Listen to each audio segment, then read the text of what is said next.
నమస్కారం.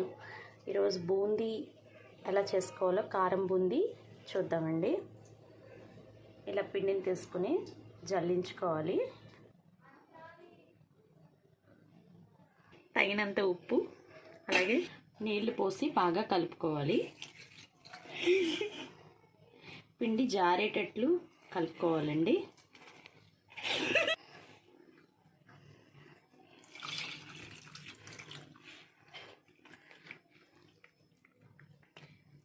వాటర్ పోసుకుంటూ కలుపుకుంటూ ఉండాలండి. పిండి స్మూత్గా ఉండేటట్టు కలపాలి. ఉండలు లేకుండా కలుపుకుంటే ఏంటంటే మనకి బూందీ అనేది కరెక్ట్గా పడుతూ ఉంటుంది అన్నమాట. ఉండలు లేకుండా నీట్గా కలుపుకోవాలి. ఎప్పుడైతే ఉండలు ఉంటాయో బూందీ అనేది కరెక్ట్గా స్ట్రెచ్చర్ రాదు. మనం నీట్గా కలుపుకోవటం వల్ల నీట్గా బూందీ అనేది నీట్గా వస్తూ ఉంటుంది. పొయ్యి వెలిగించి బాండి పెట్టి అందులో తగినంత ఆయిల్ వేయాలి.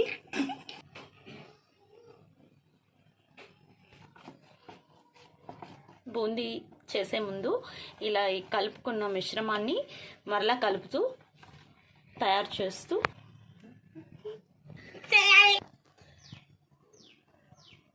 అలాగే బూందీ ఏదైతే కలుపుకున్నామో ఈ మిశ్రమాన్ని తీసి ఆయిల్ వేడెక్కిన తర్వాత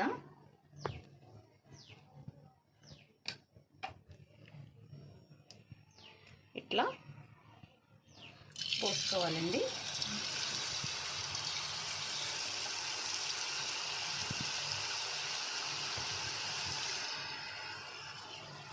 ఏం టచ్ చేయకుండా అలా వదిలేస్తే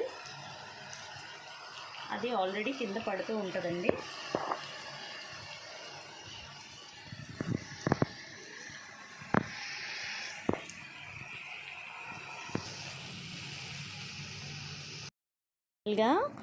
మిక్సర్ తయార్. ఫస్ట్ బూందీ అని చెప్పాను కానీ బూందీ కాకుండా మిక్సర్లోకి వెళ్ళిపోయామండి. డైరెక్ట్గా మిక్సర్ చేసేసాం. మొత్తానికి పలుకులు అటుకులు అన్నీ వేసి మిక్సర్ కింద రెడీ చేసేసాం. మిక్సర్ తయార్.